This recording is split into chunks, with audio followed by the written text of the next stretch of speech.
एक राज्य सरकार के द्वारा 20,000 पदों पर शिक्षक भर्ती की घोषणा की गई है। बात करेंगे 69,000 सहायक अध्यापकों की भर्ती में चौथी काउंसलिंग के लिए लिस्ट कब तक जारी होगी। साथ ही बात होगी सीटेट 2021 में एक सेंटर पर पेपर आउट कराया गया है, 18 लोग गिरफ्तार किए गए हैं, इसके बारे में बात करेंगे। यूपी SSSC आयोग के द्वारा एक भर्ती परीक्षा की तिथि की घोषणा कर दी गई है। डीएलएड 4th सेमेस्टर की परीक्षा कब आयोजित होगी, इसके बारे में विस्तार पूर्वक चर्चा करेंगे और अंत तक बने रहेगा इस वीडियो के साथ बिना किसी पार्ट को स्किप किए हुए। नमस्कार दोस्तों, मेरा नाम है नीरज और आप देख रहे हैं करियर बिट यूट्यूब चैनल। अगर आप इस चैनल पर पहली बार विजिट कर रहे हैं तो इसको सब्सक्राइब करते हुए बेल आइकन को प्रेस करना ना भूलें। राजस्थान के माननीय मुख्यमंत्री जी के द्वारा ट्वीट करके ये जानकारी दी गई है, आप स्क्रीन पर देख पा रहे होंगे। वर्ष 2022 में 14-15 मई को रीट परीक्षा आयोजित कराने का निर्णय किया गया है, जिससे प्रदेश को करीब 20,000 नए शिक्षक मिल सकेंगे। इस भर्ती में विशेष शिक्षकों हेतु प्रावधान किया जाएगा, इससे युवाओं को रोजगार के नए अवसर प्राप्त होंगे।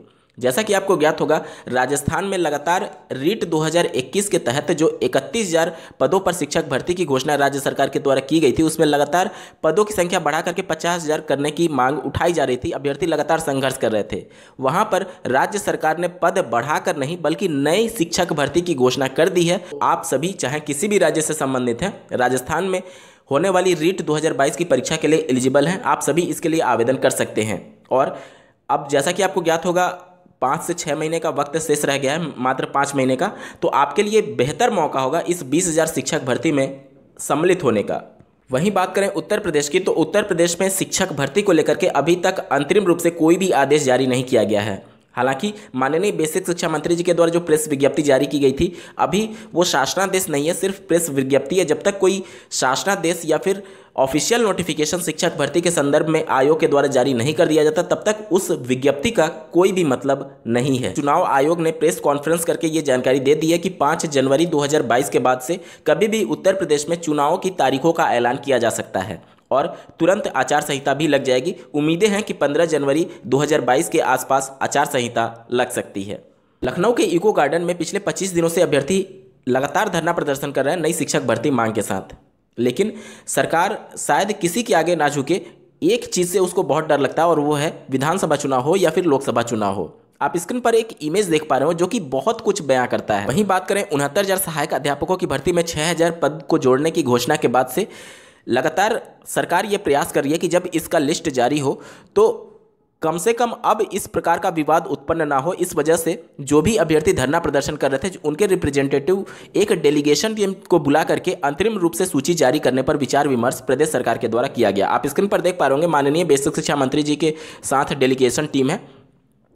साथ ही लिस्ट कब जारी होगी इसके बारे में जो डेलीगेशन टीम है उनके द्वारा ये अवगत कराया गया कि आज देर रात तक लिस्ट जारी हो सकती है।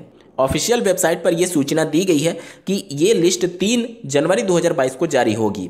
आप स्क्रीन पर इसके संबंध में एक आर्टिकल भी देख पा रहे होंगे। 69,000 शिक्षक भर्ती 3 को जारी होगी आरक्षित वर्ग के अभ्यर्थियों की चयन सूची। वहीं 27% और 21% आरक्षण के संपूर्ण प्रावधानों को लागू करने के लिए अभ्यर्थी अभी भी सड़कों पर उतरे हुए हैं लखनऊ के इको गार्डन में।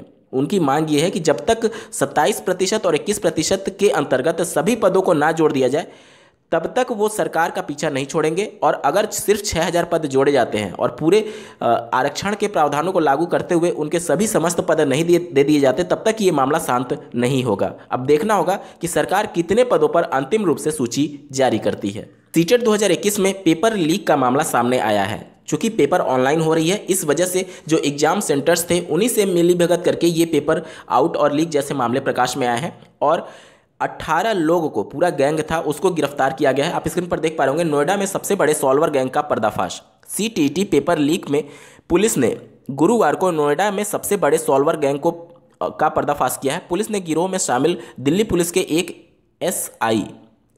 एएसआई और सीआरपीएफ जवान समेत 18 आरोपियों को गिरफ्तार किया है। इनमें 5 महिला अभ्यर्थी भी शामिल हैं।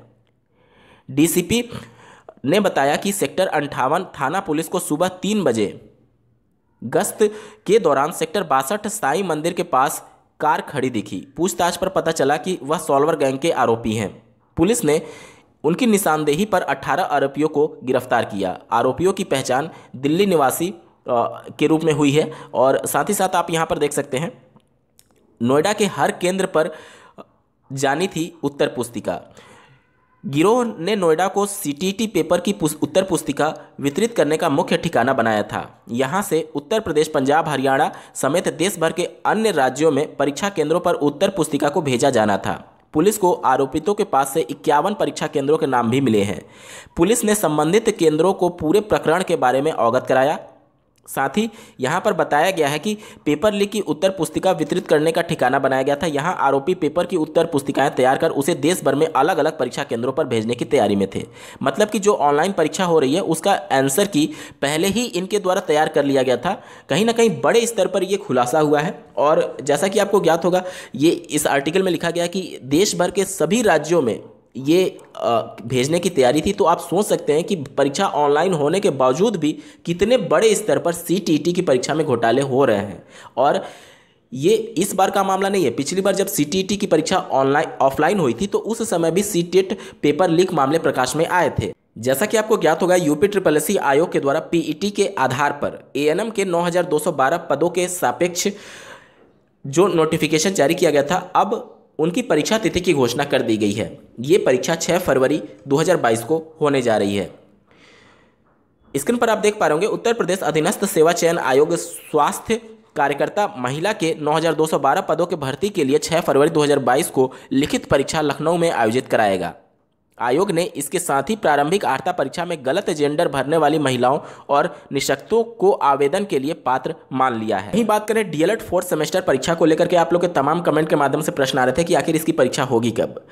देखिए, अभी हाल ही में जो 4th सेमेस्टर के रिजल्ट की घोषणा की गई है उसके लिए सचिव परीक्षा नियामक प्राधिकारी कार्यालय द्वारा स्क्रूटनी के लिए आवेदन मांगे। अब 1 महीने तक आवेदन लिए जाएंगे, उसके 1.5 से 2 महीने बाद रिजल्ट की घोषणा होगी। मतलब कहीं ना कहीं आप मान करके चलिए कि अभी से 3 महीने का वक्त लगेगा इस स्क्रूटनी के रिजल्ट की घोषणा होने में। ज्ञात होगा, 3य सेमेस्टर प्रमोट पर संशय बना हुआ है।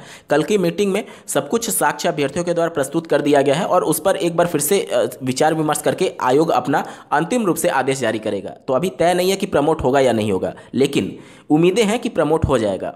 अब मान करके चलिए कि अगर 3य सेमेस्टर ये अभ्यर्थी प्रमोट हो जाते हैं तो 4th सेमेस्टर की परीक्षा में डायरेक्टली इनको सम्मिलित होने का मौका मिलेगा। इनके लिए भी 4th सेमेस्टर परीक्षा इंपॉर्टेंट है और जो अभी हाल ही में रिजल्ट घोषित हुआ है, जिनकी बैक लगी है, उनके लिए भी इंपॉर्टेंट है। और स्क्रूटनी के लिए आवेदन मांगे गए हैं तो कम से कम 3 महीने के बाद ही इनकी स्क्रूटनी के रिजल्ट की घोषणा हो पाएगी।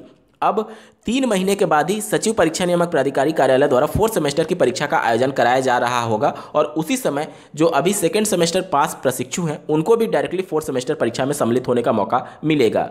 अब ये तब होगा जब आप लोग का दबाव बहुत ज़्यादा रहा तब, क्योंकि जो सचिव परीक्षा नियामक प्राधिकारी हैं उस ऑफिस का लगातार ये प्रयास रहता है कि जो पीछे वाली बैच है उनके फ्रेश प्रशिक्षुओं के साथ ही उनकी फ्रेश सेमेस्टर परीक्षा के साथ ही बैक पेपर का आयोजन कराया जाए। और मई में इनका जो प्रथम सेमेस्टर है, नया बैच जो है डीएलएड का, उनका प्रथम सेमेस्टर का प्रशिक्षण समाप्त हो रहा है। तो मई में ही पूरी तरीके से पीएनपी कोशिश करेगी सभी बैक पेपर और फ्रेश प्रशिक्षुओं की परीक्षा का आयोजन करने के क्रम में।